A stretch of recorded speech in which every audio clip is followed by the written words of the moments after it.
Praise the Lord, सबको जय मसीह की। हमने प्रकाशित वाक्य उसका छठा अध्याय हमने आधा कर लिया है कि यीशु के हाथ में पिता परमेश्वर की वो पुस्तक है जो मुहरबंद है। उस मुहरबंद पुस्तक को यीशु ने अपने हाथ में ले लिया और बहुत गर्जन हो रही है। वो जो दूत है, चारों दूत प्राणी, गर्जन सा शब्द होता है, कहता आ। क्या देखता है, किसको बोलता है आ? ये जो पृथ्वी का राजा, आजा, ले ले जो तेरे को दिया जा रहा है। क्या? पहला घोड़ा, पहला भेद, सफेद घोड़ा, ले ले। और उसको मुकुट दे दिया गया। मुकुट दे दिया। क्या करना है तेरे को? जयवंत हो जा, तू जय पा। किसके ऊपर जय पा? ये अंधकार की शक्तियां, पाप की शक्तियां, जिसके ऊपर यीशु ने मर के जी उठा, जिसके ऊपर यीशु और कलीसिया ने भी जय पाई है। अब तेरे को, अब देखो यीशु परमेश्वर का उसका न्याय है, न्याय करने जा रहा है। और वो न्याय के लिए क्या दिखाएगा कि तू उस इस योग्य नहीं है। अब जयवंत होने के लिए उसको बोला गया। और फिर क्या देखा हमने? दूसरी मोहर खोली उसने और क्या कहा? एक लाल रंग का घोड़ा। उसके उसको क्या अधिकार दे दिया गया कि मेल मिलाप उठा। मेल मिलाप तुम्हें क्या करना है? तू मेल मिलाप करके दिखा। तू मेल मिलाप, क्योंकि मेल मिलाप अथॉरिटी दे दी गई घोड़े पर सवार को कि ये मेल मिलाप हटा दे। अब जो संसार का हाकिम है, उसको उसको ये करके दिखाना है अभी कि तू मेल मिलाप बना के रख, क्योंकि उसने शांति से तो शुरू किया। अब मेल मिलाप करके दिखा। दूसरा और तीसरी मुहर जब उसने खोली तो उसने कहा आजा। किसको बोला उसने? काला घोड़ा। क्या? जितनी आर्थिक व्यवस्था, इकोनॉमी, ये इकोनॉमी को, आर्थिक व्यवस्था को अब तू संभाल के दिखा, क्योंकि संसार की आर्थिक व्यवस्था वो भी परमेश्वर के ही अधिकार में होती है। और उसने कहा, अब इस काले घोड़े को बोला और क्या बोला था उसको? तो तीसरे प्राणी को ये कहते सुना कि दिनार का भर का गेहूं और दिनार भर की सेर की 3 सेर जौ, पर तेल और दाखरस की तू हानि मत करना। एक दिनार का 3 से जमा, यानी ये बात भी परमेश्वर ने वो, अब तू तू जयवंत होकर दिखा। अब करके दिखा तू कि आर्थिक व्यवस्था को तू कंट्रोल करके दिखा। फिर उसने चौथी मुहर खोली। तो मैंने चौथे प्राणी का ये शब्द कहते सुना किया, और मैंने दृष्टि की और देखो एक पीला सा घोड़ा है और उसके सवार का नाम मृत्यु है। अब एक और चीज वो बोली, मृत्यु। अब तू मृत्यु के ऊपर जयवंत होकर दिखा। यानी अब मृत्यु को भेजा। क्या बोला? मृत्यु और लोग उसके पीछे पीछे है, और उन्हें पृथ्वी की एक चौथाई पर यह अधिकार दिया गया कि तलवार और अकाल और मरी और पृथ्वी के वन पशुओं के द्वारा लोगों को मार डाले। ठीक है, यानी सारी सृष्टि, क्रिएशन, वो भी नाश हुई जा रही है पाप की वजह से। और परमेश्वर का क्रोध, यहीं से दंड। असल में जो कुछ थियोलॉजियंस कहते हैं कि ये 7 साल का जो पीरियड है, ये राष्ट्रों का न्याय है। अगर आप लोगों के कमेंट्रीज को कहीं पढ़ते हो तो this called the judgement of the nations. राष्ट्रों का न्याय हो रहा है यहाँ पर, और उन राष्ट्रों का जो भी राजा है, जिसको मसीह का विरोधी कहते हैं, उसकी ओर हो रही है। तो आज हम 9वीं आयत से पढ़ेंगे, 9वीं आयत से हम इसको एनालाइज करेंगे। तो आइए देखते हैं। पीला घोड़ा देख लिया था, और कल हमने इस चीज को मनन कर लिया था, और अभी हम देखेंगे पीला घोड़ा। 9th वर्स पढ़ूं। 9वीं आयत पढ़िए। जब उसने 5वीं मुहर खोली तो मैंने वेदी के नीचे उनके प्राणों को देखा, जो परमेश्वर के वचन के कारण और उस गवाही के कारण जो उन्होंने दी थी वध किए गए थे। हम्म। तो उन्होंने यहाँ एक बात देखो। अब ये इसको कौन लोग हैं जो वध किए गए थे, और कौन लोग हैं, ये अभी थोड़ा सा हमको समझना होगा। जो प्रभु के लिए कौन इज़राइल लोग हैं? जो प्रभु के लिए इज़राइल काम करते हुए हम्म। वो लोग। कौन लोग हैं, अभी मुझे आप बताइए जरा भी।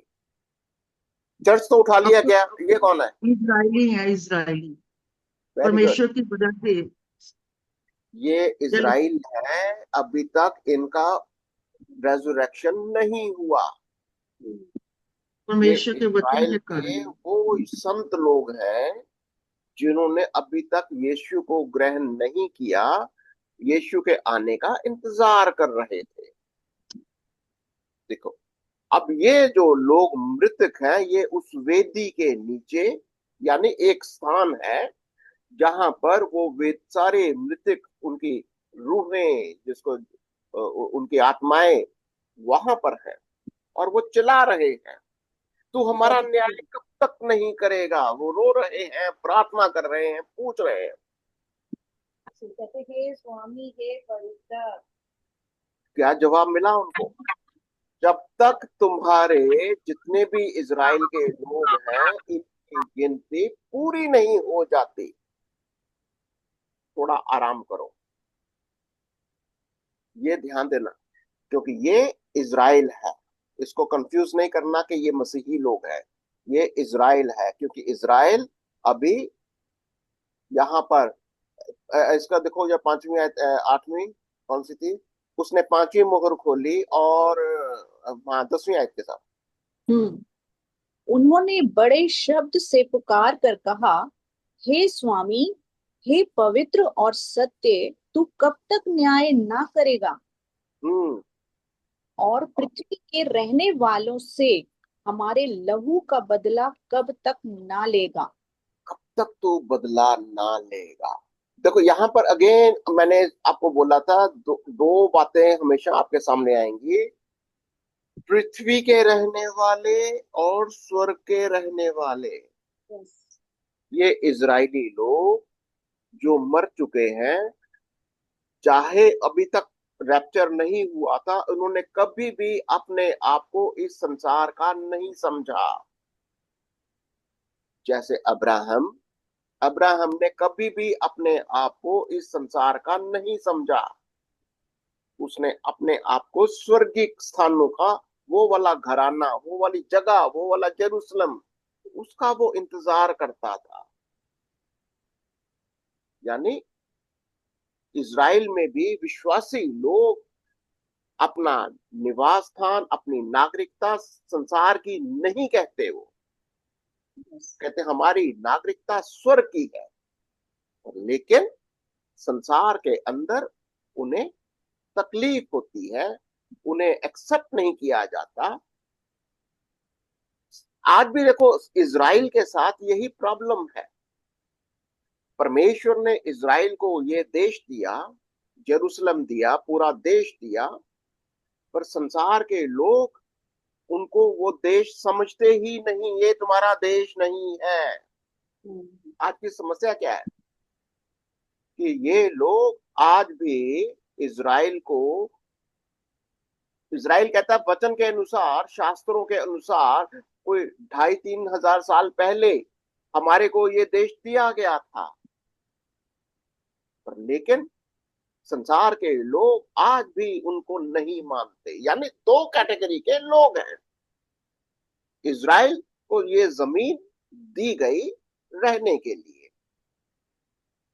पर लेकिन उनका मानना, जैसे अब्राहम का या दाऊद का या जितने भी नबी हुए, सबका मानना ये है कि हमारी नागरिकता इस संसार की नहीं है, हमारी नागरिकता स्वर्ग की है। और संसार के लोग, वो भी ये इस बात के लिए मानने को तैयार नहीं है। अभी तो सिर्फ जबरदस्ती से इज़राइल अपनी मिलिट्री पावर के साथ, परमेश्वर की सामर्थ्य के साथ, वो कहीं ना कहीं वो लड़ाई करके वो अपनी जमीन पर कब्जा किए हुए है। हकीकत में अगर इनको कुछ ताकत मिल जाए, ये इनको अभी तितर बितर कर देंगे। परमेश्वर ने इनको तितर बितर भी किया, पर वापस ले आया। क्यों? क्योंकि ये उनकी जगह है। अब परमेश्वर का प्रेम इज़राइल के लिए वो एक अलग कहानी समझते हैं, वाचा का प्रेम है उनके साथ। पर ये लोग जो मरे हैं, वो मुर्दे हैं, वो कहते हैं कि अब देखो हमारे साथ कितना हो गया है, ये लोग कितना हमारे से हमारा विरोध करते हैं, ये संसार के लोग कितना हमें हमें परेशान करते हैं, तू इनका बदला क्यों नहीं लेता, ये कह रहे हैं वो। ठीक है। मतलब जो ओल्ड टेस्टामेंट में जितने भी नबी हुए हैं जिनके ऊपर अत्याचार हुए हैं, मरे हैं, ये उनकी रूहें हैं जो दुआ कर रही हैं स्वर्ग में। बिल्कुल बिल्कुल बिल्कुल बिल्कुल। ये वो लोग हैं जो अभी भी, क्योंकि अभी ये यीशु, उन्होंने यीशु को तो एक्सेप्ट नहीं किया ना, वो लोग तो पुराने नियम को ही, मूसा की व्यवस्था में चले हुए हैं वो तो। आज भी मूसा की व्यवस्था पर ही चल रहा है इज़राइल। इज़राइल मूसा की व्यवस्था पर चल रहा है, पुराने नियम की व्यवस्था में। इज़राइल ने अभी यीशु मसीह का नया नियम, नया व्यवस्था, यीशु का मरना जी उठना, उसको उन्होंने ग्रहण नहीं किया। पर लेकिन परमेश्वर का वायदा है, यीशु मसीह का वायदा है कि मैं तुम्हें नहीं छोड़ूंगा। और एक गवाही के लिए उनको इस संसार में रखा हुआ है। इज़राइल आज भी जमीन के ऊपर रहता है, पर अपनी नागरिकता स्वर्ग की मानता है। हमारी नागरिकता स्वर्ग की, जेरूसलम स्वर्ग से उतरेगा, हमारी नागरिकता स्वर्ग की है, हमारा परमेश्वर स्वर्ग का है। ये वाला फर्क फर्क संसार के लोग, संसार के लोगों के लिए स्वर्गिक नागरिकता, स्वर्गिक परमेश्वर नहीं, इनकी सारी बातें जमीन की हैं। ये फर्क है। और ये लोग कहते, यहाँ पर कहता, वो जो रूहें हैं, वो जो प्रार्थना कर रही हैं कि तू हमारा बदला क्यों नहीं लेता, वो क्या कहता, जवाब देता है कि जब तक तेरे, देखो कौन सी आई थी वो, 10वीं आई, उन्होंने बड़े शब्द से पुकार कर कहा, हे पवित्र, हे सत्य, तू कब तक न्याय ना करेगा, हाँ? पृथ्वी पर रहने वालों से हमारे खून का बदला कब तक तू ना लेगा। ये 9 और 10 सेम ही है ना? हाँ हाँ हाँ, बिल्कुल बिल्कुल, यही यही यही कह रहा है कि तू कब तक हमारा बदला नहीं लेगा। मैंने इसको, मैं बहुत सारे रेफरेंसेस हैं, अगर मैं इसको करूंगा तो मैं सोचता हूँ कि बहुत लंबा हो जाएगा। अगर आपको चाहिए ये तो आप स्क्रीनशॉट ले लीजिए, मैं नहीं तो आपको मैं नोट्स भेज दूंगा, क्योंकि ये बहुत लंबा वीडियो हो जाता है फिर। जो लोग भी ऑनलाइन देख रहे हो, आप इसका स्क्रीनशॉट ले लीजिए, सारे क्रॉस रेफरेंसेस हैं। अगर मैं उस सबको लेकर चलूंगा तो फिर लंबे वीडियो, बहुत 1 घंटे से ज्यादा ही हो जाता है। तो मैं चाहता हूँ कि अगर आपको और स्टडी करनी है, कोई क्वेश्चन है आपके माइंड में, आप उस रेफरेंस को पढ़िए, उसको देखिए कि कहाँ कहाँ पर ये सारे वायदे किए गए, कहाँ कहाँ का प्रभु ने कहा कि मैं तुझे नहीं छोड़ूंगा। इज़राइल के साथ वायदा था, ये बातों को समझना है। ठीक है, तो इसलिए मैं थोड़ा सा स्किप भी कर रहा हूँ इसको, कि ताकि ये सारी बातें ये हो रही है। अगर जरूरत पड़ेगी तो हम करेंगे इसके बाद। तो अब इनको क्या कहा गया 11वीं आयत के अंदर, क्या बोला इनको? उनमें उनमें से से उनमें से हर एक को हम्म, श्वेत वस्त्र दिया गया हम्म, और उनसे कहा गया कि और थोड़ी देर तक विश्राम करो, हम्म। जब तक कि तुम्हारे संगी दास और भाई जो तुम्हारे समान वध होने वाले हैं उनकी भी गिनती पूरी ना हो ले। कौन है ये लोग? इज़राइल। इजराइल। ठीक है, इजराइल। समझ लेना। सब करने लगे संगी होंगे। दास भाई, ये इनको सब। वस्त्र दिया गया। हाँ। अब ये जो वस्त्र कौन है? जो लोग मर गए उनमें से। अब ये उनमें से कौन है जो मरे हुए हैं, जो जो मृतक है? उनको जो, जीवित रखा। हाँ, जो मृत आत्माएं हैं और उनको अभी एक होने वाली श्वेत। भी है। आगे लिखा हाँ। जो तुम्हारे समान वध होने वाले हैं। अभी हैं। और हाँ, भी होने वाले, और अभी तब तक वध वेट होने करो। वाले हैं ये। और थोड़ी देर तक विश्राम करो, जब तक कि तुम्हारे संगी दास और भाई तुम्हारी नाई वध होने वाले उनकी गिनती पूरी न हो। यानी उनको पता है प्रभु का, वो लिस्ट पूरी है उसके पास। हम्म। कितने लोग विश्वास में हैं, कितने लोगों ने मसीहा का इंतजार कर रहा है। देखिए, आज बहुत सारे लोग, आज सुबह मेरे से कौन पूछ रहा था, शायद सिमरन पूछ रही थी, ये इज़राइल का ही इंतजार क्यों कर रहा है? सिमरन, आपको समझ में आ गया मैं क्या कह रहा हूँ? ये हाँ जी भाई। अन्य जातियों का इस इंतजार नहीं हो रहा, सिर्फ इज़राइल के बाकी की गिनती पूरी होनी बाकी है। क्योंकि जी जितने इज़राइल हैं, जो यहूदी लोग मसीह का आने का इंतजार कर रहे हैं, उनके लिए कहा कि बाकी की गिनती पूरी हो जाएगी।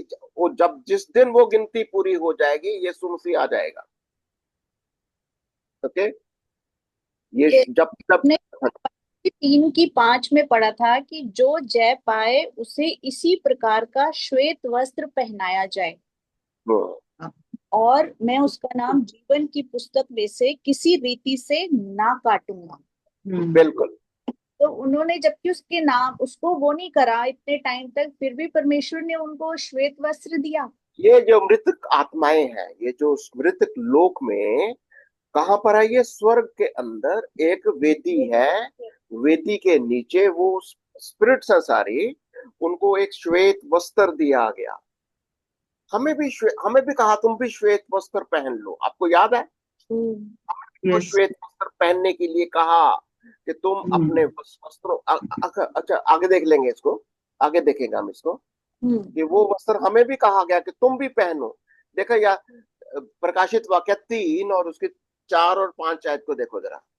तो 5 में प्रकाशित। लिखा है, पर हाँ सरदीस में तेरे यहाँ कुछ ऐसे लोग हैं हम्म। जिन्होंने अपने अपने वस्त्र अशुद्ध नहीं किए, हम्म। वे श्वेत वस्त्र पहने हुए मेरे साथ घूमेंगे क्योंकि वे इस योग्य हैं। ओके, हाँ। उसमें उस तो यहाँ, कैटेगरी। हाँ, 5वीं पढ़ते हैं।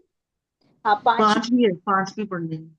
जो जय पाए उसे इसी प्रकार श्वेत वस्त्र पहनाया जाएगा, और मैं उसका नाम जीवन की पुस्तक में से किसी रीति से ना काटूंगा।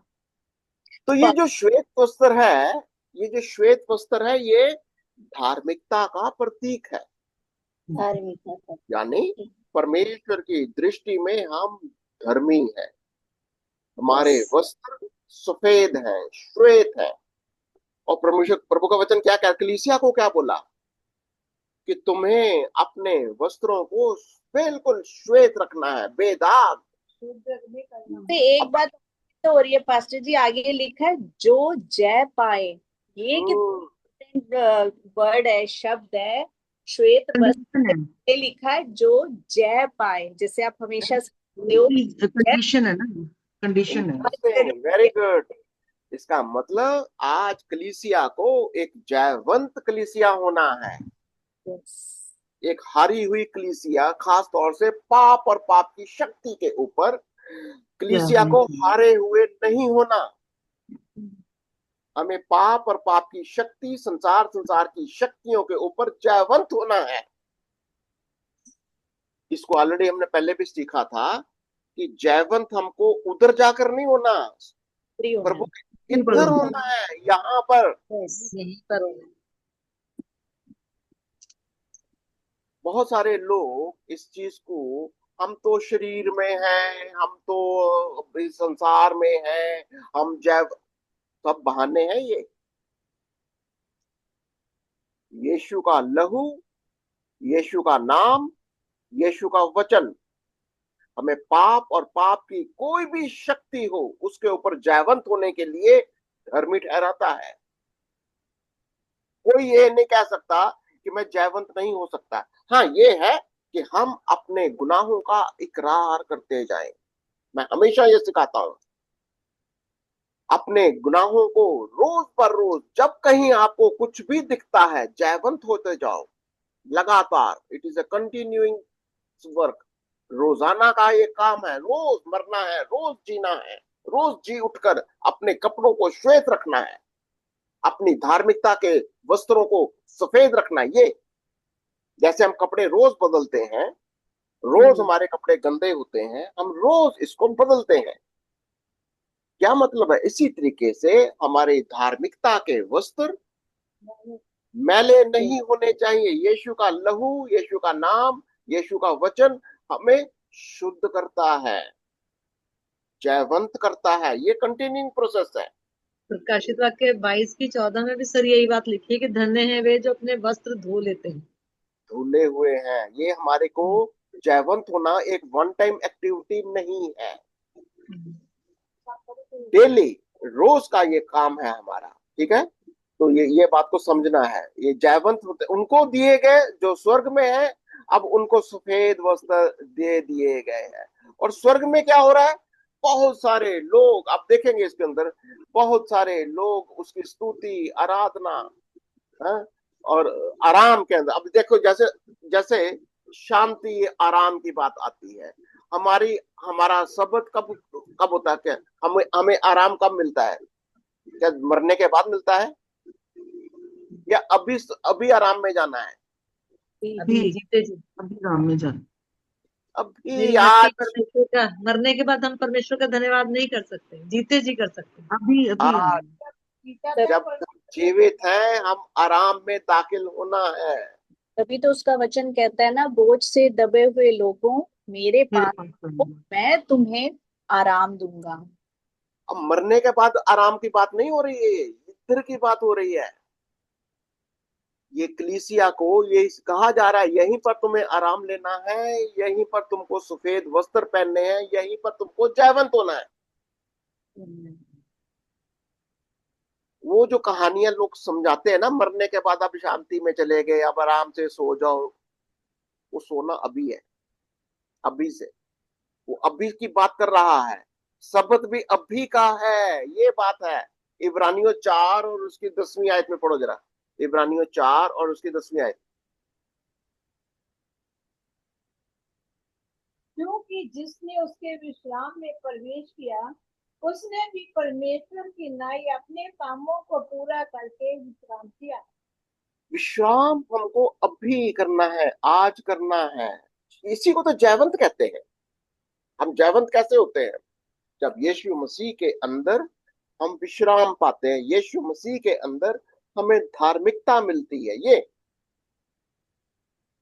अगर हम लेकिन ये विश्राम तब है जब परमेश्वर के समान अपने कामों को पूरा करके पूरा काम भी करके, करना। सारे काम पूरे करने हैं, पूरा करना है, ये काम हमारा है। देखो, यही तो वो कह रहा है। और दूसरी चीज है, देखो प्रकाशित वाक्य 14 और उसकी 13वीं आयत में क्या बोलता है? कि जो मसीह में है वो आराम पाएंगे, जितने और भी मसीह। मैंने स्वर्ग में ये शब्द सुना कि लिख, जो मुर्दे प्रभु में मरते हुए अब से धन्य है, आत्मा कहता है। तो हाँ, क्योंकि वे अपने परिश्रमों से विश्राम पाएंगे और उनके कार्य उनके साथ वो देते हैं। और ये विश्राम हमारे लिए पहले से तय किया हुआ है, उसने ऑलरेडी प्री डिस्टाइम। इब्रानियों 11 और उसकी 40 आयत।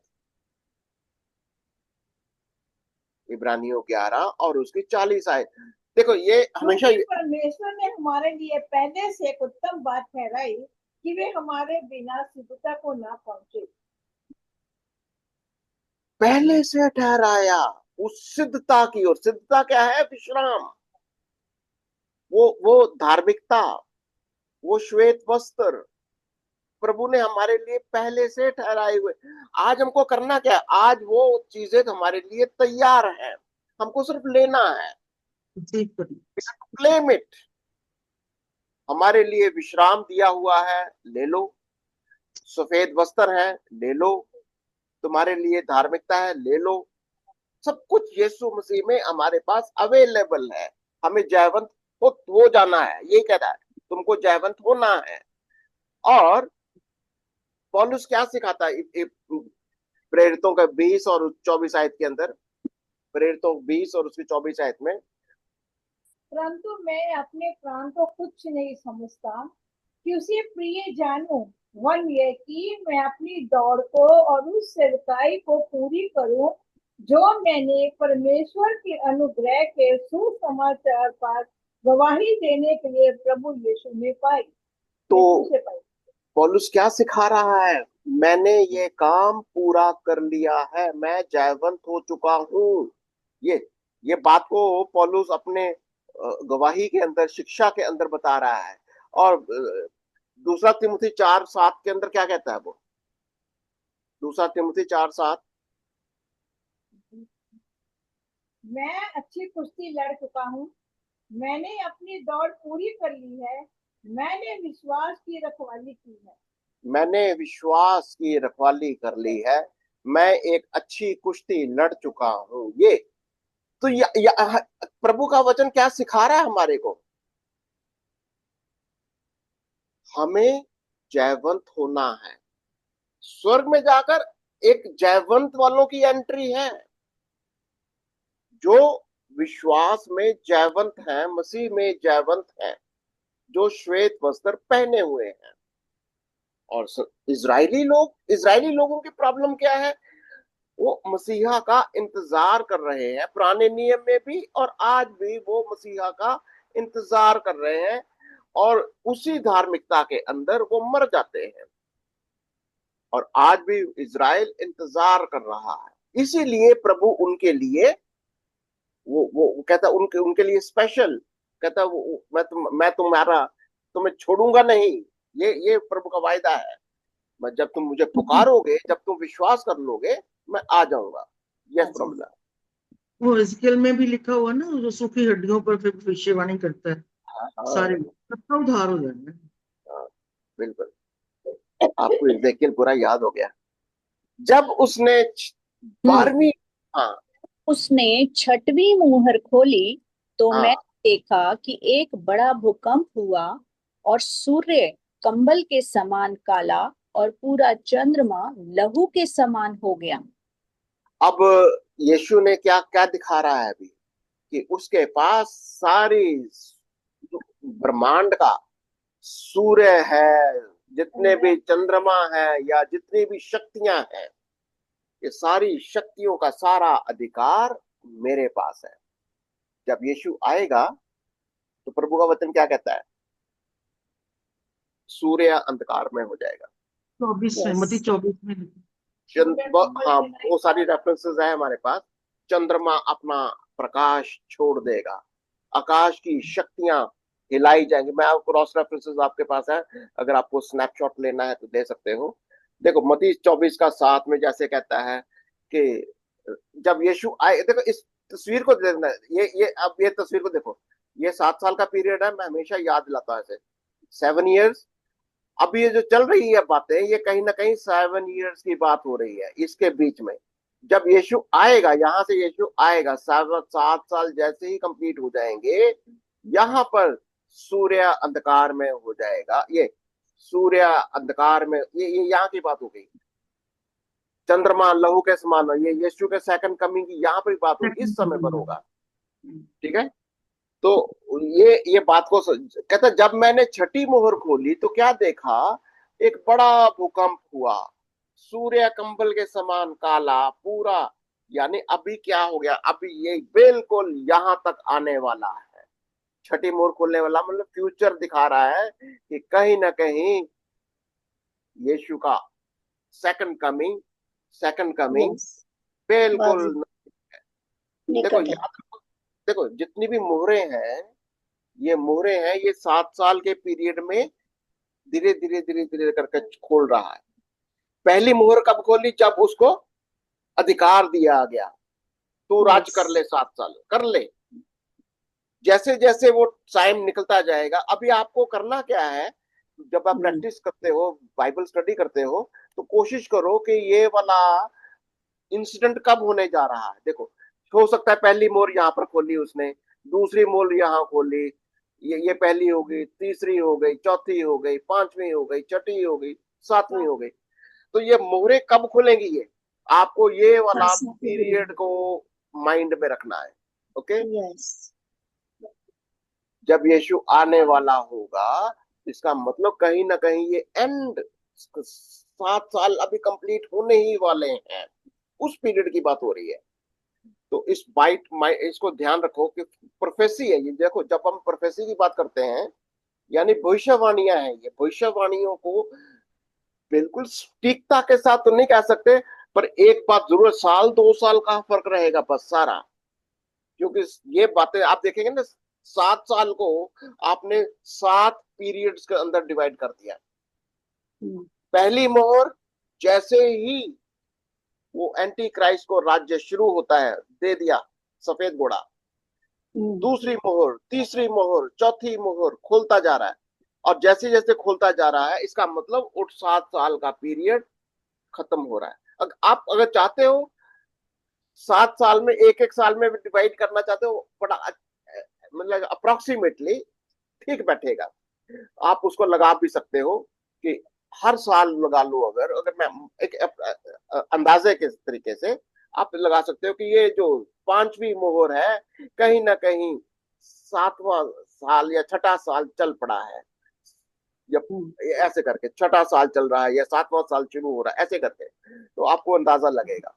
और ये प्रोफेसिस को जब हम समझेंगे आगे जाके, तो इस पॉइंट को माइंड में रखना है कि ये वाली भविष्यवाणी किस वक्त की हो रही है, किस वक्त की भविष्यवाणी हो रही है। ठीक है, तो ये कहता है, ये जो यीशु के आने के टाइम पर सूर्य कंबल के समान हो गया, ये that means something around hair, यहाँ पर है वो।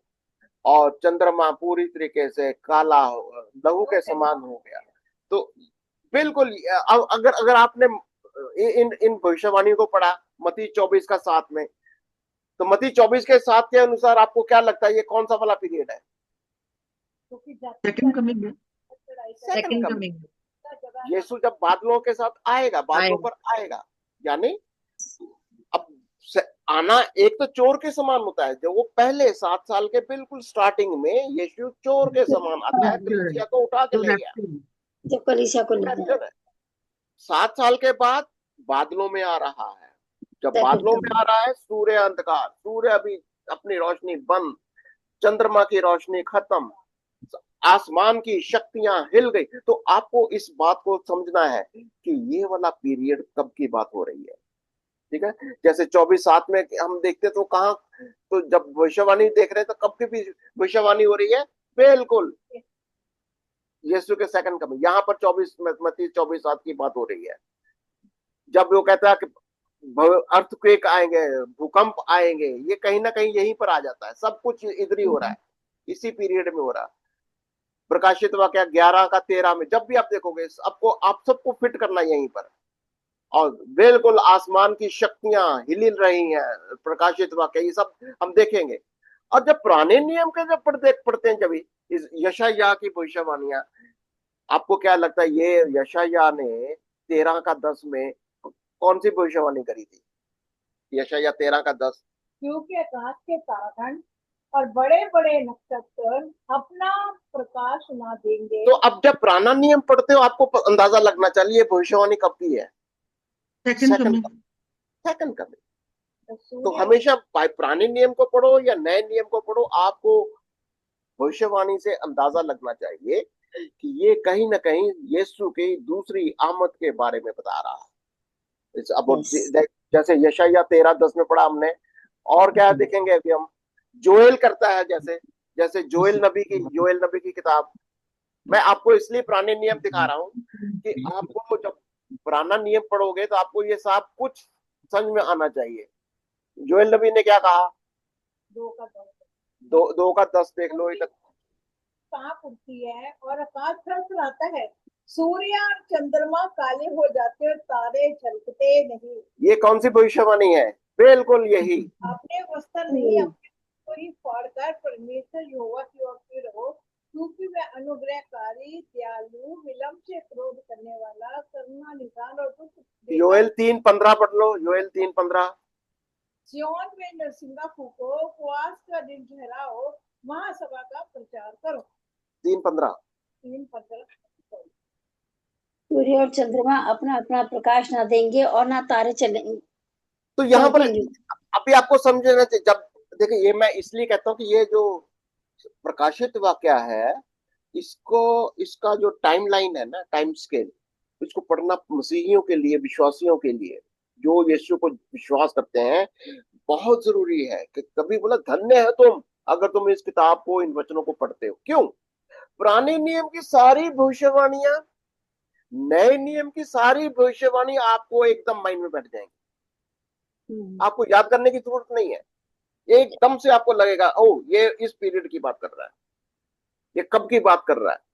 ये भविष्यवाणियों को पढ़ना, और फिर आज के कॉन्टेक्स्ट में आज हम भविष्यवाणियां भी कर सकते हैं। ये भविष्यवाणी की आत्मा हमको कैसे मिलती है? ये वचन पढ़ने से। आज हम संसार को जब देखते हैं, इजराइल के इर्द गिर्द क्या हो रहा है, जब हम देखते हैं राष्ट्र राष्ट्र उसके ऊपर चढ़ाइयां कर रहे हैं, इजराइल को खत्म कर देना चाहते हैं, हमको क्या दिखाई दे रहा है? कहीं ना कहीं शैतान का वो टाइम एकदम से नजदीक पर आ गया है। वो राज्य करना चाहता है। Yes, we are very close to वो जो पहला साल, जो यीशु, जो शैतान की शक्तियों को राज्य दिया जाएगा, बिल्कुल क्लोज आ चुका है। क्योंकि जिस दिन इजराइल को उसके ऊपर आक्रमण करके उसको कब्जे में ले लेंगे, सोचो शैतान का राज्य शुरू हो गया। वो बात को समझना है। उससे पहले उठा लीजिए। उसके पहले चर्च का रैप्चर, कलीसिया उठा ली जाए, क्योंकि वो महाक्लेश का समय होगा। चर्च को उठा लिया जाएगा। चर्च को प्रभु का वायदा है कि मैं तुझे नहीं छोड़ूंगा। इजराइल का भी वायदा है, चर्च के साथ भी ये वायदा है, जहां मैं हूं वहां तुम रहोगे। ये वायदा है उसका। तो इसलिए हमें उठना, पर लेकिन एक चीज है, हमारे को समझना है कि आने वाला भविष्य वो कैसा होगा।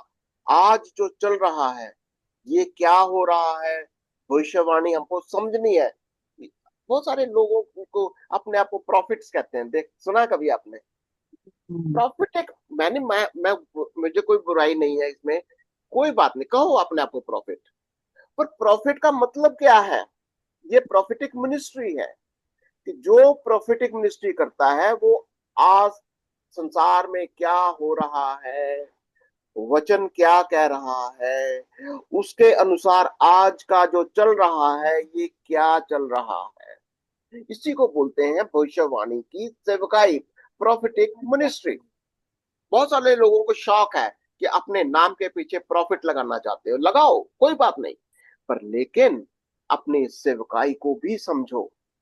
सेवकाई के अंदर आपको भविष्यवाणी करनी है, प्रकाशित वाक्य को मद्देनजर रखते हुए। प्रकाशित वाक्य के अंदर प्रभु का वचन क्या सिखाता है, आज का समय क्या चल रहा है, आने वाला समय क्या होगा, और उसके इर्द गिर्द उसके क्या क्या चिन्ह है, तभी प्रोफेसी होती है। ओके, तो इसको थोड़ा सा और देख लेते हैं। और भी बहुत सारी बातें, जैसे मत्ती 24:29 है, ये भी यीशु मसीह की सेकंड कमिंग के बारे में हो रहा है। पर लेकिन ये जो घटनाएं हैं, मरकुस 13:14, immediately after the tribulation, immediately after the tribulation मतलब इसके बाद। ये वाला पीरियड क्या है? ये 7 साल का पीरियड महाक्लेश, इसके इमीडिएटली बाद ये वाली बात हो रही यहाँ पर। इमीडिएटली, एकदम से कहता है। देखो मरकुस 13:24 देखो जरा, या 23:24 ना, 13:24, सॉरी, मरकुस 13:24। 13 के 24 में लिखा है, उन दिनों में उस कलेश के बाद सूरज अंधेरा हो जाएगा और चांद प्रकाश ना देगा। क्या मतलब? ये वाली घटना कब होने जा रही है? बिल्कुल 7 साल खत्म होने के बाद। बिल्कुल। देखो, प्रकाश भविष्यवाणी जब भी हम करेंगे तो आयतों को मिला मिला कर देखो। पहले हम देखते हैं कहीं ना कहीं यहाँ फिट बैठता है। जब मरकुस को देखते हैं, वो बोलता है इमीडिएटली आफ्टर 7 ईयर, 7 साल महाक्लेश जैसे खत्म हो गए, सूर्य अंधकार में हो जाएगा। इसका मतलब यीशु का आना, सूर्य का अंधकार होना, चंद्रमा का लहू के जैसे बन जाना, एकदम से जैसा ही 7 साल का समय पूरा होगा, यीशु का आना होगा। इसमें हेडिंग भी लिखी हुई है, मनुष्य के पुत्र का पुनरागमन। हाँ, वो कई बाइबल में भी लिखा होता है, पर लेकिन हमको ऐसे समझना है इसको। तो पुराने नियम के अंदर जब भी आप देखोगे, चाहे यशायाह पढ़ लो, 50 का 3, ये जितनी भी भविष्यवाणियां हैं यीशु के आने की बातें हो रही हैं। और वो 50 में लिखा है, मैं हम्म आकाश को मानो शोक का काला कपड़ा पहनाता और टाट हम्म को उनका ओढ़ना बना देता हूँ। Hmm okay, very good, very good. अच्छा जी, इसमें लिखा ना, जैसे एक वचन में कि परमेश्वर ने कहा कि परमेश्वर के राज्य में 1000 साल एक दिन के बराबर है। इस पे थोड़ी सी हम्म रोशनी डालिएगा प्लीज, क्या कहना चाहते हैं? क्या बोले? 1000 साल? परमेश्वर हाँ, के ये राज्य ये में ये अंदाजा लगाना, देखो, ये अंदाजा लगाना कि एक्यूरेटली नहीं हम कह सकते। जैसे ये 7 साल है, ये 7 साल कैसे कैलकुलेट होते हैं? ये सब देखो, दानियल उसका 9वां अध्याय और उसके 25, 26, 27 को अगर हम पढ़ेंगे, करेंगे हम, धीरे धीरे आपके पास आएंगे। वो भविष्यवाणी करता है। वो भविष्यवाणी के अंदर कहता है कि इतने सालों के बाद ये होगा, इतने सालों के बाद ये होगा। तो वो जो साल है, वो आपको अंदाजा, वो 7 दिन भी हो सकते हैं, 70 डेज। कोई पढ़ेगा? जब पढ़ दो जरा उसको, प्रकाशित 7 युग भी हो सकते दानियल हैं। 9 और उसके 25 से 27 पढ़ो। इसमें दानियल लिखा 9। है, इसलिए ये जान और समझ ले कि यरूशलेम को फिर बसाने की आज्ञा के निकलने से लेकर अभिषेक प्रधान के समय तक 7 सप्ताह बीतेंगे। फिर 7 सप्ताह बीत, अभी देखो, ये जो 7 सप्ताह है, अब देखो ये बड़ा इंटरेस्टिंग है ये। अच्छा, 25, 26, 27 पढ़ो, फिर मैं आपको बताता हूँ। फिर 62 सप्ताहों के बीतने पर हम्म। चौक और खाई समेत वह नगर कष्ट के समय में फिर बसाया जाएगा। हम्म उन 62 सप्ताहों के बीतने पर अभिषिक्त पुरुष काटा जाएगा और हम्म उसके हाथ कुछ ना लगेगा।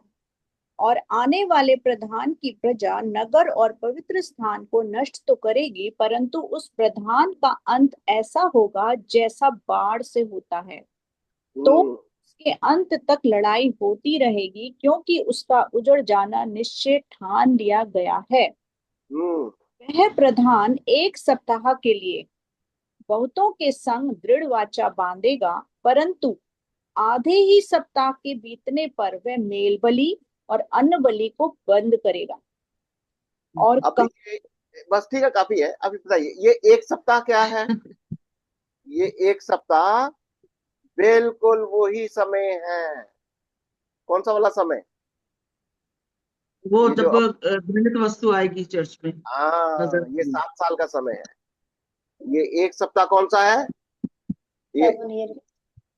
है, ये 1 सप्ताह 7 साल, 1 सप्ताह 1 दिन, 1 साल, एक यस। सप्ताह 7 साल, 7 ईयर्स। तो अभी इसको ट्रांसलेशन करना हो तो इसीलिए पतरस कहता है कि तुम इस ऐसे कैलकुलेशन करना, आपको पहले आत्मा से समझो इसको, कि 1 साल 1000 साल भी हो सकता है, 7000 साल भी हो सकते हैं।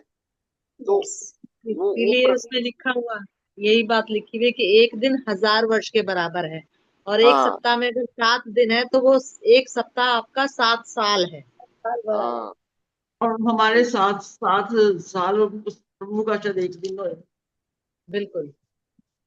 ठीक है। उसकी नजर में हमारे 7 साल एक दिन के बराबर। तो अभी इतना लंबा हो जाएगा, वीडियो बहुत लंबा हो जाएगा अगर मैं 70 ईयर्स पर, इसलिए बोला ना दानियल भी पढ़ाऊंगा आपको कभी। तो दानियल को पढ़ना बहुत जरूरी है। वो भी, और यर्मिया को भी ना, एजिकल को भी।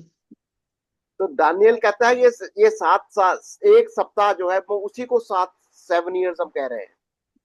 वो जो एक सप्ताह है वो 7 साल का ये पीरियड है, जो दानियल 9 का डैनियल 25, डैनियल 26 प्रार्थना तारीख। करता है ना, प्रार्थना करता है ना कि ये साथ तो कब होने वाले, कब आएगा। बिल्कुल। तो ये अगर ऐसे कैलकुलेशन करने गए तो आपको बहुत ध्यान से देना, क्योंकि इसको एक आयत को लेकर हम भविष्यवाणी नहीं कर सकते। हमको सारे जोड़ जोड़ के सारे वचनों को फिर जाकर हमारी भविष्यवाणी पूरी होती है। ठीक है। और और क्या हम देखा आपने, अगली आयत देखो जरा। हम्म, 13वीं आयत में लिखा है, आकाश के तारे पृथ्वी पर ऐसे गिर पड़े जैसे बड़ी आंधी से हिलकर अंजीर के पेड़ में से कच्चे फल झड़ते हैं। हाँ। और आकाश ऐसा सरक गया जैसा पत्र लपेटने से सरक जाता है। हाँ। हर एक आकाश। पहाड़ हाँ। और टापू अपने अपने स्थान से टल गया। हाँ। तो ये कौन सा वाला समय पड़ रहा है, ये कौन सा समय है? 7 साल वाले यही। हाँ, ये नहीं। 7 साल का मतलब क्या हुआ, ये बिल्कुल एंड ऑफ 7 ईयर्स। हाँ, एंड सात ऑफ साल 7। बिल्कुल 7 साल का। दुकान होगा तो। क्योंकि वो आसमान की शक्तियां, सूर्य चांद सितारे सब हिल गए, ये कह रहा हूं। हाँ। वो आसमान की शक्तियां हिल गई हैं। ठीक है ना, और जब अंधेरा हो जाएगा तब तारे भी गिरेंगे। आकाश की शक्तियां हिल गई, ये तारे हिल गए, ये कह रहा हूं। यस। तो जब 13वीं आयत को पढ़ते तो आपको क्या, आपका ध्यान कहाँ जाना चाहिए जब 13वीं आयत को पढ़ते तो? अच्छा। बड़े बड़े चिन्ह दिखाते हैं कि साइकिल तो नहीं जाना चाहिए कि आने वाला है। आग बरसा देता है। Second coming. सेकंड कमिंग पे आकाश जाना के चाहिए। तारे ऐसे गिर पड़े, देखो 13वीं आयत को, आकाश के तारे ऐसे गिर पड़े जैसे बड़ी आंधी से हिलकर अंजीर के पेड़ के। ये कौन सी शक्तियां हैं ये आकाश की शक्तियां कौन है ये? हम्म। जो क्या बोलते हैं, प्रिंस ऑफ द एयर जिसको बोलते हैं। बिल्कुल, आकाश की शक्तियां ये स्वर्गदूत हैं ये जैसे ये अजगर है, अजगर को गिराया जाएगा। खास तौर से जैसे अगर आप वो ध्यान देंगे, उसके 6 में लिखा हुआ है ना, वो वाले ये चीजें फॉलन एंजल्स है। ये अजगर बोलेंगे इसको, अजगर जिसको समझते हैं, जिसको शैतान बोलते हैं। ठीक है। ये आसमान की शक्ति, उसके साथ बहुत सारे दूत हैं, उसके बहुत सारे दूत हैं। ये जैसे यीशु आएगा सब कुछ नीचे गिर जाएगा। इसके cross reference, immediately after the tribulation. हाँ, ये सारे फॉलिंग ऑफ स्टार, जितने भी तारा हैं सब गिर जाएंगे। ये सारी भविष्यवाणियां है इसकी। जैसा ही यीशु आएगा, आसमान की शक्तियां। ये देखो, 2429 है ना, उसके साथ मिल रहा है ना ये, immediately hmm, after the trip. Hmm, Yeshu के आने से वो शैतान जैसा ही वो आएगा वो उसको हिल जाएंगे, मतलब उसको, अजगर को बांध दिया जाएगा। अजगर हम देखेंगे उसको, अजगर जो जिसको जिसको शैतान कहते हैं, उसको उसको बांधा जाना होगा, वो भी हम देखेंगे कब बांधेंगे उसको। तो वो बांधा जाना होगा। पर लेकिन वो आएगा और बहुत सारा वो अपोजिशन करेगा, इजराइल का बहुत विरोध करेगा, लोगों को बहकाएगा, बहुत सारी चीजें होने वाली हैं। पर लेकिन अभी तो शक्तियां हिलाई गई हैं, जैसे यीशु आया और शक्तियां हिला दी गई। वो ये सारी बातें हैं। ओके। अभी आप सिर्फ इतना ही समझो कि आसमान की शक्तियां हिल गई हैं, और ये कब हो रहा है? ये ये पीरियड है सेकंड किंग। कमिंग की और स्टार्टिंग। आकाश ऐसा सरक गया, देखो या, जैसा पत्ता लपेटने से सक जाता है। ओके। तो ये कब की बात हो रही है भला, ये कब की बात हो रही है? हमेशा याद रखो ऐसे करके, 7 ईयर्स। ठीक है। यहाँ पर जैसे यीशु आ रहा है, सूर्य अंधकार में, सूर्य चांद सब अंधकार में हो रहा है, यीशु मसीह का आना होगा। यीशु मसीह का आना है, फिर यहाँ पर 1000 साल के लिए यीशु का राज करना है। यहाँ पर जैसे आसमान की शक्तियां हिलाई गई, ये अजगर अजगर और वो सारी जो उसके शैतान शैतान जो भी है ये, और दूत। उसको पकड़कर एंड का नीचे टाइम है। बांधा जाएगा, बांधा यस। जाएगा। ठीक है। पर लेकिन यहाँ पर आकर 1000 साल के बाद इसको छोड़ा भी जाएगा, थोड़ी देर के लिए, थोड़ी देर के लिए छोड़ा जाएगा। यहाँ पर आकर इसका न्याय भी होगा, वो ढेर सारी बातें हम पढ़ेंगे। और यहां से कहता है कि वो नया जमीन और नया आसमान, न्यू यस। सृष्टि, नया जमीन यस। नया आसमान। ठीक है। अभी अब ऐसे अगर इसको माइंड में रखोगे तो आपको समझ में आएगा। आकाश सरक गया, इसका मतलब ये कौन से पीरियड में चला गया? आकाश नया हो गया, आकाश सरक गया। मिलेनियम मिलेनियम ईयर स्टार्ट हो गई, मिलेनियम यहाँ पर आ गया, ये यहाँ 1000 पर साल चला का गया। पीरियड स्टार्ट हो गई। 1000 का पीरियड खत्म हो गया। पृथ्वी खत्म है ना यहाँ पर। नो नो, 3.5 तो इधर है, ये 3.5 नहीं नहीं, 3.5 इधर है। वो तो नया शायद नई खत्म। जमीन होगी ना, नया आसमान बन ये गया है। नया जमीन ये नया भी, आसमान। हाँ ये यहाँ। बीच में, इसके बाद में 1000 साल यहाँ से यहाँ तक। ठीक है। और यहाँ पर आकर नया जमीन नया आसमान, तो आकाश। अच्छा अच्छा ब्रदर जी, एक चीज और है, जैसे अभी हम ये देख रहे हैं यीशु मसीह का आना होगा और वो अपने लोगों को ले जाएगा, फिर हम्म, 1000 तक मसीह का राज्य है, फिर बीच हम्म। में शैतान को छोड़ा नहीं जाएगा थोड़ी देर के लिए? 1000 साल के लिए, 1000 साल के लिए उसको बंद किया जाएगा, हाँ, उसको मोहर बंद। किया जाएगा। पढ़ेंगे हम, हाँ आएगा प्रकाशित वाक्य में आएगा वो। एक जी। हजार साल के लिए उसको बांधा जाएगा, पर बीच में उसके जो भी छोटे मोटे दूत हैं वो काम करेंगे। ये हाँ 666 अजगर नहीं है, हाँ 666 उसका दूत छोटा है। सिंह, छोटा सिंह है ना ये। तो अमिला को छोटा सिंह अच्छा याद रहता है, वो दानियल की छोटा, भविष्यवाणी है। बड़ा वाला तो सबसे एंड में जाके है, जिसको हाँ, आग की ये झील बड़ा में वाला डाला। है। तो ये सारी चीजें हमको समझने, अजगर को पकड़ लिया जाता है, पर लेकिन ये वाला जो 666 है उसका दूत है, एक इंसान भी है। ये एक्चुअली वो इंसान है, मनुष्य है कोई। अब ये सारी बातें हम समझेंगे धीरे धीरे, अभी मैं आपको पहले से तैयार कर रहा हूँ कि जब भी वो वचन आएगा आप उसको समझते जाना। ठीक है। यस। तो ये पिक्चर को अपने माइंड में बनाते चलो, मैं और आपके सामने ये बनाता भी जा रहा हूँ पिक्चर है ये।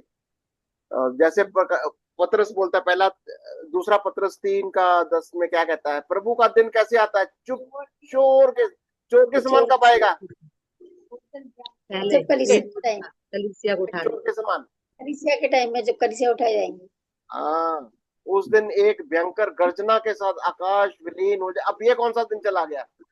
आकाश विलीन हो जाएगा, वो यहाँ चला गया।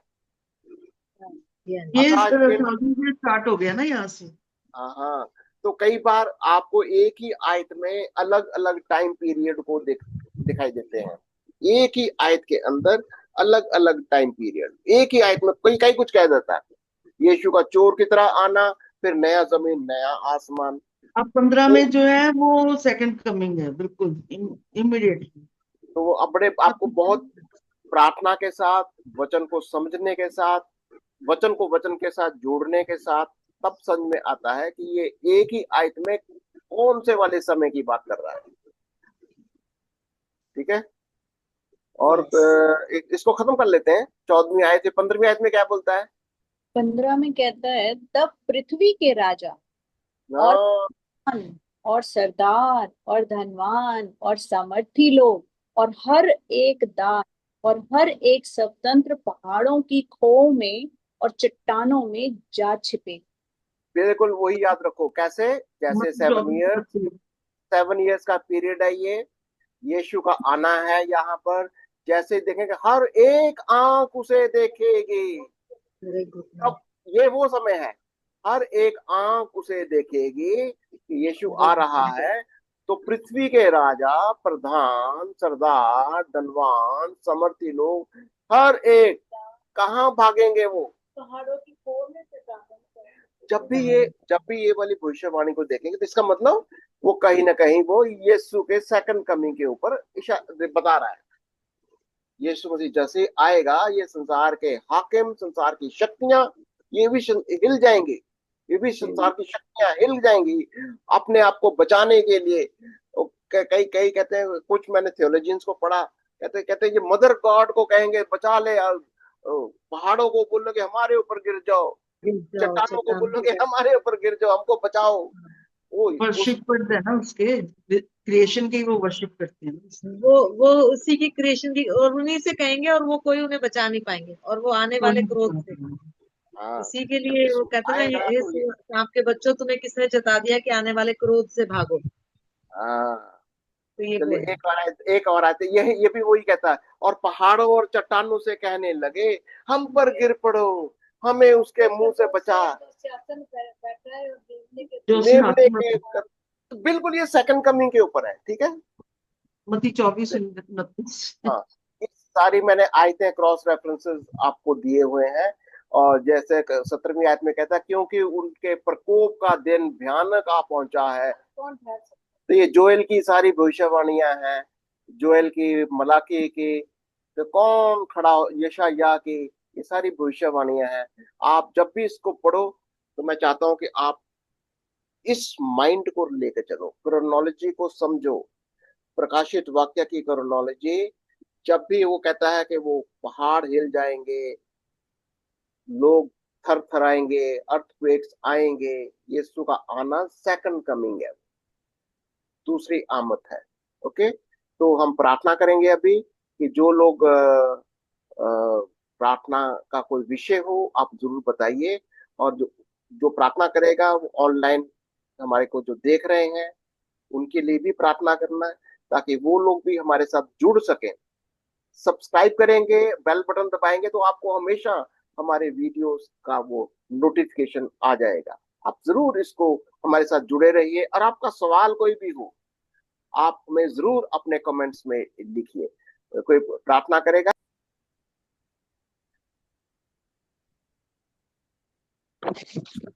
जीसस, धन्यवाद प्यारे परमेश्वर, धन्यवाद यीशु राजा, धन्यवाद पिता, धन्यवाद पवित्र आत्मा, धन्यवाद प्रभु जी।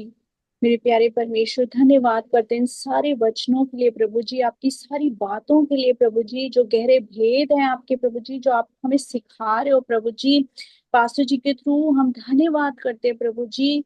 कितनी गहराई है प्रभु जी इन वचनों में प्यारे परमेश्वर, तेरा प्यार, तेरा प्रकोप, तेरी बातें, ये सारी प्रभु जी हम समझ पा रहे हैं प्रभु जी। लेकिन जो तुझे प्यार करते, तुझ पर विश्वास करते प्रभु, उन सब के लिए तो प्रभु अपने सिंहासन रखा है प्रभु, वो धार्मिकता का ओढ़ना रखा है प्रभु जी, वो जैवन जीवन रखा है प्रभु जी। सच में प्यारे परमेश्वर, हम सबको प्रभु जी तो बुद्धि और समझ दे कि हम वो सारी बातों को समझें, और आपके इस सिंहासन जहाँ विराजमान है, जहाँ पे आपने हमारे लिए वो सिंहासन रखे हैं, और आपने कहा जो जय पाए प्रभु जी, हमें जयवंत कर मेरे प्यारे परमेश्वर, जयवंत कर मेरे खुदा। और हम ये अपनी बुद्धि के द्वारा नहीं, बल्कि आपकी पवित्र आत्मा के द्वारा कर सकते हैं प्रभु जी।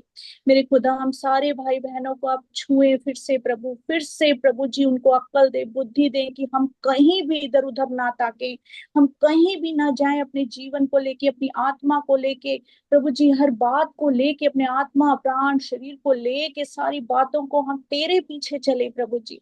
सब कुछ तुझे सौंपते हैं प्रभु जी, तू हमें चला, तू हमें सिखा प्रभु, हमारा हाथ पकड़कर तू हमें चला प्रभु, जैसा तू चाहता है प्रभु, तेरी इच्छा हमारे जीवन में पूरी हो मेरे प्यारे परमेश्वर। हम प्रार्थना करते अपने सारे भाई बहनों के लिए प्रभु जी, जो तुझे नहीं जान पाए प्रभु जी, वो भी तुझे जाने प्रभु। उनके दिलों को खोल, उनकी आंखों को, उनके मनों को खोल प्रभु जी, ताकि वो इस प्रकोप से बच सके प्रभु जी।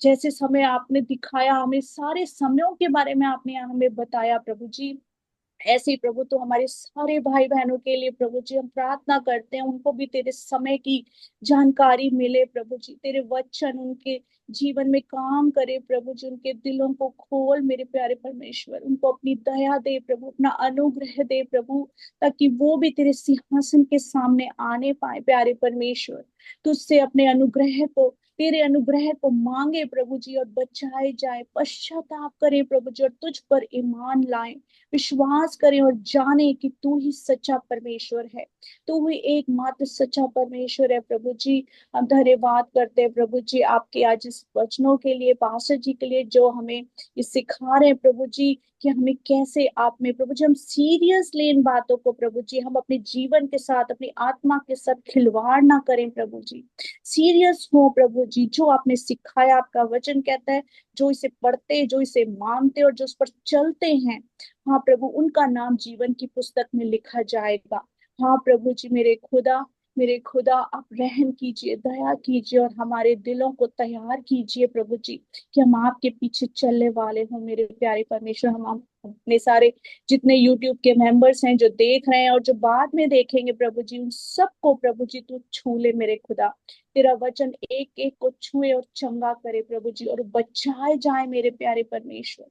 हम धन्यवाद करते सारे ग्रुप के मेंबर्स को भी तेरे पवित्र हाथ में सौंपते प्रभु, तू हम सबको प्रभु जी बुद्धि दे, समझ और ज्ञान दे कि हम तेरे वचन में चल सके, समझ सके प्रभु जी और अपने जीवन में प्रभु जी उसको लागू कर सके और बहुत सब फल लाने वाले हो जाएं प्यारे परमेश्वर। धन्यवाद करते प्रभु जी पास्टर जी को, सिस्टर जी को भी तेरे लव में छुपाते प्रभु जी। मेरे खुदा जो भी प्रभु जी ये बरकतों वाला मैसेज वो हमें देते, वचन देते प्रभु जी, सब पे बरकत आए, इनके द्वारा प्रभु जी सब पे बरकत आई, आशीष का कारण बने प्रभु जी सबके लिए मेरे प्यारे परमेश्वर, और हम भी सारा ग्रुप प्रभु जी औरों के लिए आशीष का कारण बनने पाए प्यारे परमेश्वर। धन्यवाद करते हैं इस प्यारे झुंड को फिर से तेरे पवित्र हाथ में देते हैं, तो हम सबको संभाल के चल प्रभु जी, सबको प्रभु जी अपने हाथों में सुरक्षित रखना, सबके परिवारों को सुरक्षित रखना, सबको तेरे पवित्र लहू में छुपाती प्रभु जी। मेरे खुदा सारी आदर महिमा आपको देती हूँ, सारे बीमारों को प्रभु जी तेरे हाथ में देती हूँ, सब बीमारों को तू चंगा कर प्रभु, शुद्ध कर प्रभु जी। मेरे खुदा धन्यवाद करती प्यारे परमेश्वर। हालेलुया हालेलुया, सारी आदर महिमा आपको मिले प्रभु जी, सारी आदर महिमा आपको मिले, सारी प्रार्थना यीशु आपके प्यारे मीठे और जीवित नाम में मांगते सुने और ग्रहण करें, आमीन। आमीन आमेन। आमीन। आमेन। प्रभु आपको बहुत आशीष दे।